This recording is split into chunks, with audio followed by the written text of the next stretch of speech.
Taskin Ahmed bowling করছেন আর মোসাদ্দেক সৈকত বলছেন হইব হইব। এর মানে হলো তাসকিনের করা ওই ডেলিভারিটা হওয়ার কথা ছিল আউটসুইং। আউটগোয়িং ডেলিভারি হওয়ার কথা থাকলেও ঠিকঠাক হয়নি, তাতেই মজায় মেতেছেন মোসাদ্দেক তাসকিন। তবে এই বলটা তো ঠিকই হয়েছে, নিঃসন্দেহে পারফেক্ট এক্সিকিউশন করেছেন তাসকিন।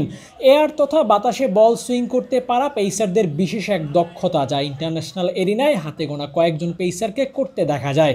তাসকিনরাও চেষ্টা করছেন এয়ার ব্যবহার করে বোলিংয়ে ভিন্নতা আনতে।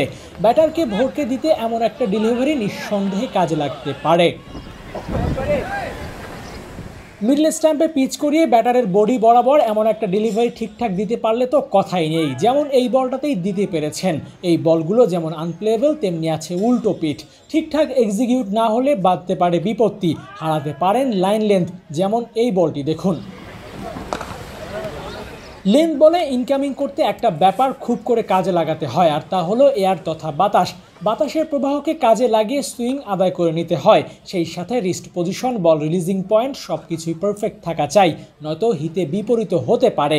তবে তাসকিন বেশিরভাগ বলেই কাজটা ঠিকঠাক করতে পেরেছেন। বিশেষ করে এয়ার সুইংয়ের পাশাপাশি ইয়র্কার প্র্যাকটিসও করেছেন। পিচের ওপর বোতল রেখে ইয়র্কার করার চেষ্টা করেছেন, সেখানেও মুনশিয়ানা দেখিয়েছেন তাসকিন আহমেদ তাজিম। মিডল স্ট্যাম্প বরাবর বলের লাইন যে কোনো ব্যাটারের জন্য এমন ডেলিভারি ভয়ঙ্করই বটে। ব্যাটারদের ভরকে দেয়াই বোলারদের কাজ, আর যখন পেস ইউনিটের নেতার কথা আসবে তখন বাংলাদেশের পক্ষে তাসকিনকেই এগিয়ে আসতে হবে। পরিশ্রম, পারফর্ম দুটোই করতে হবে, যেমন তাসকিন করেছেন। কতটা পরিশ্রম তাসকিন করছেন তার একটা স্পষ্ট ছবি এই মুহূর্তে দেখাচ্ছি। ঘামে ভিজে চুপচুপে হয়ে যাওয়া জার্সিটা কোনো মতে নিয়ে হেঁটে বের হয়ে যাচ্ছেন তাসকিন। কাঠফাটা রোদ আর ভ্যাপসা গরমে যেখানে দাঁড়িয়ে থাকাই দায়, সেখানে ক্রিকেটাররা নিজেদের উন্নতির লক্ষ্যে কাজ করে যাচ্ছেন।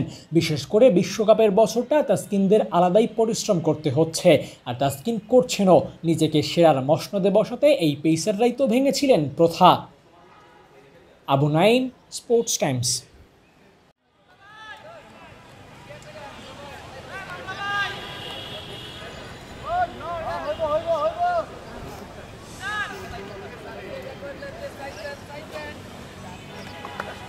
Ya,